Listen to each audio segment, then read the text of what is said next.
Hello friends, my name is Vini and you are watching the hope stories.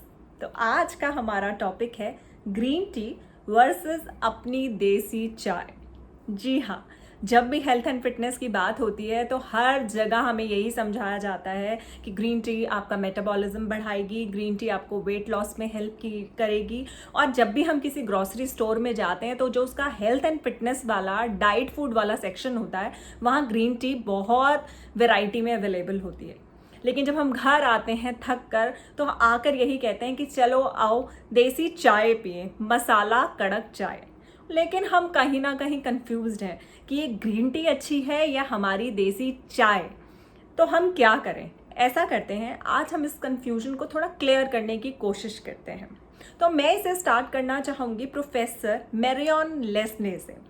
वो एक author है और professor हैं NYU में फूड स्टडीज़ की। ऑन रिकॉर्ड्स वो ये कहती हैं कि जो फूड इंडस्ट्री है वो सॉफ्ट इन्फ्लुएंसिंग पे काम करती है और ये $1 ट्रिलियन की फूड इंडस्ट्री बहुत सारी रिसर्चेस को भी फंड करती है। अब बात आती है कि ये सॉफ्ट इन्फ्लुएंसिंग है क्या? हाँ जी, सॉफ्ट इन्फ्लुएंसिंग एक वो चीज़ है जो हर एक इंडस्ट्री में काम करती है, चाहे वो बॉलीवुड इंडस्ट्री हो, चाहे वो फूड इंडस्ट्री हो, चाहे वो IT इंडस्ट्री हो, चाहे वो कोई भी वर्क इंडस्ट्री हो। पूरी दुनिया, पूरा मीडिया सॉफ्ट इन्फ्लुएंसिंग पे काम करता है। सॉफ्ट इन्फ्लुएंसिंग वो है जब आप अपने किसी पड़ोस के लड़के को देखते हैं कि वो ड्रग्स लेता है और काफ़ी सारी लड़कियों के साथ घूमता है, तो आप अपने बच्चों को घर आके कहते हैं कि बिल्कुल उससे बात मत करना, उसके साथ मत जाना और उससे दूरी बना कर रखो। फिर एक दिन राजू हिरानी जी एक मूवी बनाते हैं जिसका नाम है संजू। आप उसमें देखते हैं कि संजय दत्त ड्रग्स भी लेते हैं, वो एडमिट करते हैं कि वो 350 लड़कियों के साथ सोए हैं, वो टेरर अटैक में भी इन्वॉल्व है या नहीं नहीं पता। लेकिन जब आप मूवी देखकर उठते हैं तो कहीं ना कहीं सोचते हैं कि बेचारा संजू काफ़ी अच्छा लड़का है। जी हाँ, यही है सॉफ्ट इन्फ्लुएंसिंग और मीडिया भी इसी पर काम करता है। तो हमें बाहर निकलना है इस सॉफ्ट इन्फ्लुएंसिंग से और लॉजिकली देखना है कि हमारे लिए क्या अच्छा है। Every tea comes from one plant, the name is camellia sinensis, but the difference is in processing. Every tea is rich in antioxidants, but the benefits and the after effects depends upon two factors. First, the quality of your tea, and second, how you make it.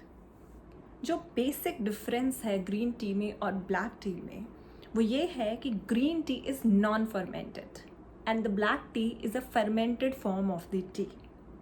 And other difference is the caffeine content. जब हम green tea की बात करते हैं तो comparatively to coffee उसमें caffeine की जो मात्रा है वो 1/4 है और ब्लैक टी के अंदर वो 1/3 है। ये दो मेजर डिफरेंसेस हैं। इसके अलावा ग्रीन टी के जो बेनिफिट्स हैं वो ऑलमोस्ट ब्लैक टी जैसे हैं, लेकिन फर्मेंटेड होने के कारण ब्लैक टी के कुछ रिच एंटीऑक्सीडेंट्स कम हो जाते हैं। सारे के सारे नहीं, कुछ एंटीऑक्सीडेंट्स जो है कम हो जाते हैं। अगर आप ग्रीन टी को डेली बेसिस पर कंज्यूम करना चाहते हैं तो कुछ चीज़ों का बहुत ध्यान रखें, जिसमें पहली है quality of your green tea. जी हाँ, लूज फॉर्म जो ग्रीन टी का होता है वो बेटर होता है टी बैग्स के कंपैरेटिवली, तो आप कोशिश कीजिए कि लूज टी को यूज़ करें। दूसरी बात, जब आप ग्रीन टी को बनाएं तो उसको बहुत ज़्यादा उबालिए नहीं, उसको थोड़ी देर उबालने के बाद बंद करके रख दीजिए और सीव करके कंज्यूम कीजिए।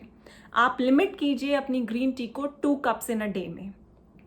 आप ग्रीन टी को कभी भी एम्प्टी स्टमक मत कंज्यूम कीजिए। और जो लास्ट पॉइंट है जो कि बहुत ही इंपॉर्टेंट है और जिस पर सबसे ज़्यादा कन्फ्यूजन है कि आप इसे इमीडिएटली खाने के बाद मत कंज्यूम कीजिए। आपके खाने में और ग्रीन टी के कंजम्पशन में 45 मिनट्स का गैप होना चाहिए।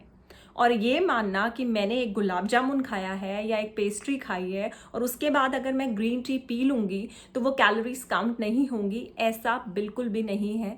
आपका माइंडसेट ये नहीं होना चाहिए। अगर आप ग्रीन टी कंज्यूम करती हैं तो ये इम्पॉर्टेंट है कि आपको ग्रीन टी अच्छी लगती हो, वो सज़ा नहीं होनी चाहिए, वो आपका इन्जॉयमेंट होनी चाहिए। कुछ लोगों को ग्रीन टी कंज्यूम नहीं करनी चाहिए, उसमें है प्रेग्नेंट वुमेंस, बच्चे, टीनेजर्स, कुछ लोग जो रेगुलर मेडिकेशन पर हैं उन्हें भी ग्रीन टी यूज़ नहीं करनी चाहिए।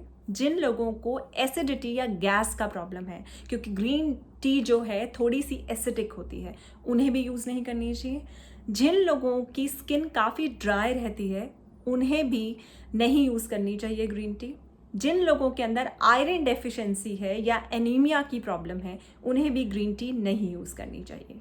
जी हाँ, अब बात कर लेते हैं अपनी प्यारी देसी चाय की।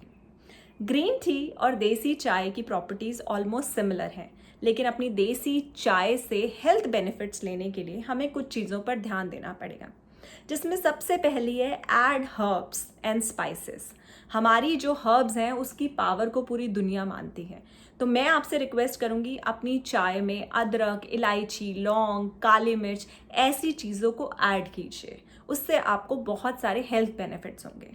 आने वाले वीडियोस में मैं एक चाय की मसाला रेसिपी भी लाने वाली हूँ, जो कि मुझे लगता है उसको डालने के बाद आपकी चाय एक इम्यूनिटी बूस्टर बन जाती है, जो कि कोविड के टाइम पे हमारे लिए बहुत ज़रूरी है।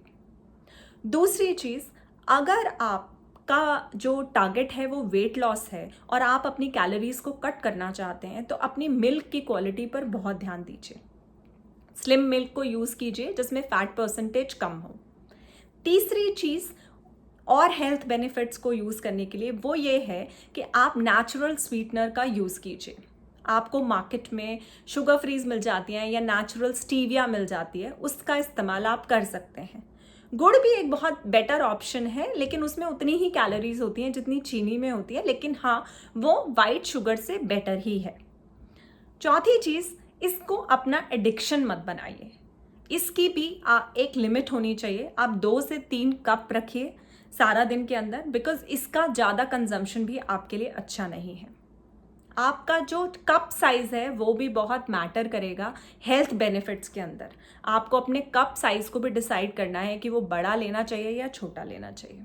And last but not the least, you should not consume tea as your first मील।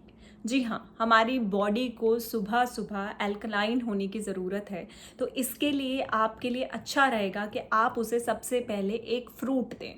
आप फ्रूट कंज्यूम करने के आधे घंटे के बाद अपनी नॉर्मल टी ले सकते हैं, उसमें कोई प्रॉब्लम नहीं है। हम फिटनेस और वेट लॉस के पीछे इतनी तेज़ी से भाग रहे हैं कि हम ये भूल जाते हैं कि चाय से हमारा बहुत पुराना रिश्ता है।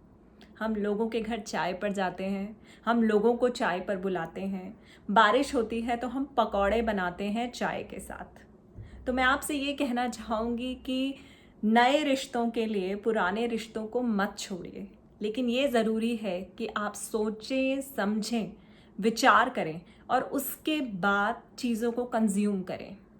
मार्केट की या किसी भी इंडस्ट्री की सॉफ्ट इन्फ्लुएंसिंग में मत आइए। अपनी चाय को हेल्दी बनाना आपकी रिस्पॉन्सिबिलिटी है, और मुझे लगता है कि मैं आज कुछ ना कुछ मदद आपकी कर पाई हूँ। और आने वाले वीडियोस में मैं बहुत सारे ऐसे टॉपिक्स लेकर आने वाली हूँ जो कहीं ना कहीं आपको क्लैरिटी देंगे कि जो मार्केट में है और जो हमें दिख रहा है और जो असलियत में है उसमें काफ़ी फ़र्क है। अगर आपको मेरे वीडियोस अच्छे लगते हैं, अगर आपको लगता है कि मैं बहुत मेहनत करती हूँ अपने वीडियोस पे, तो प्लीज़ चैनल को सब्सक्राइब कीजिए, कमेंट कीजिए और आगे शेयर कीजिए। और मैं मिलती हूँ आपसे नेक्स्ट वीडियो में। तो keep going and keep growing.